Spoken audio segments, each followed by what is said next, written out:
Wow, this Tylearn guy is really running out of ideas. His channel's so dead, look at him ranking the sensei. SHUT UP! Hey guys, now in today's video we are going to be ranking every sensei in the Cobra Kai / Karate Kid verse from weakest to strongest. No real rules, you guys already know how we do these tier lists. I've already done one for Miyagi-Do, Eagle Fang, Cobra Kai, every dojo basically. But now it's time to talk about those who lead said dojos. Now, the weakest senseis by far are Turner and Sato. I'm putting these two in the same tier since for one, it's vague to say where Turner really scales, since he lost to a super young Crease who has no scaling or connection to the rest of the verse whatsoever. Like, yeah, he's younger than his old self, but we do know that he gets way more experienced and he should be way above him even while old. However, he did technically beat Crease and he had to rely on a weapon in order to win, so take that for what you will.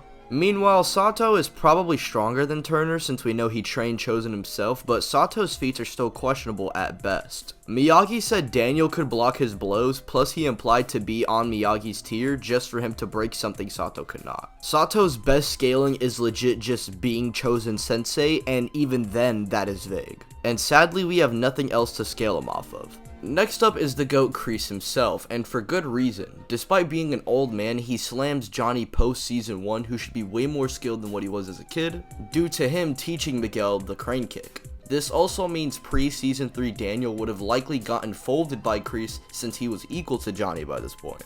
And a Crease who just got back into fighting, mind you, and didn't even want to fight Johnny, did stalemate with him. Unfortunately for Crease though, he legit loses to both Johnny and Daniel technically and never really catches any W's. He's also a lot weaker than what he was back in the 80s, being in a shelter home for most of his time. So yeah, Crease is old, smelly, and he's washed. Next up I have Johnny and Daniel, who both not only slammed Crease individually, but now they've learned each other's fighting styles, still proven to be equal to one another. And funny enough, since Daniel could actually press Chosen, who should be way more skilled than Sato now, plus Johnny smashing raw concrete while Sato struggled to break wood, you can argue Johnny and Daniel might have the capabilities of one-shotting him pretty confidently. Daniel has pressure points now as well, and even Johnny, who's never even seen this technique, can counter them / fight despite being incapacitated. Which, mind you, completely folded Crease and he had no idea how to counter this. And this is Crease trying to be Jack the Ripper, mind you.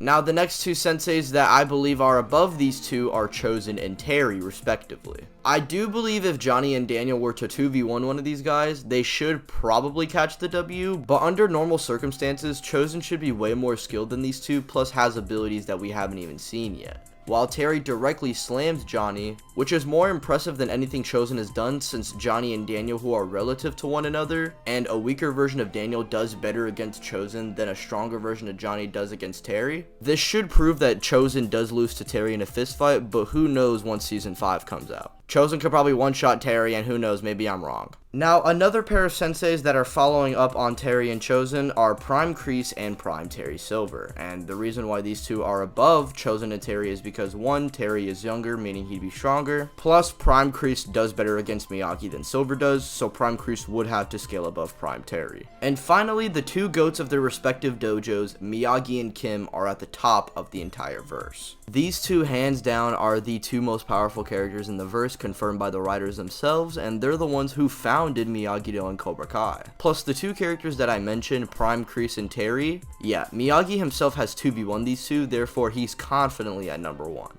And the only reason Kim is on Miyagi's tier is because Kim and Miyagi are both stated to be the two strongest, so he'd just be below Miyagi but above everyone else. And fun fact, Miyagi is the only character who has a small building level calc of being able to chop the wood that Sato couldn't. Meaning he's the only character ever to be in a tier above wall level in the Karate Kid verse. Which, mind you, is what the previous senseis that I put on the list scale to. And so in any instance where Miyagi or Kim have to 1v1 any other sensei on the list, they probably just one-shot them. And with that out of the way, ladies and gentlemen, this is where I'm going to be concluding this video, and be sure to leave suggestions because I'm getting kind of bored of this Cobra Kai content before season 5 drops. Come on now. Don't forget to subscribe, hit the bell icon, share with your friends, share with your grandma, leave a like, and I'll see you guys in the next one.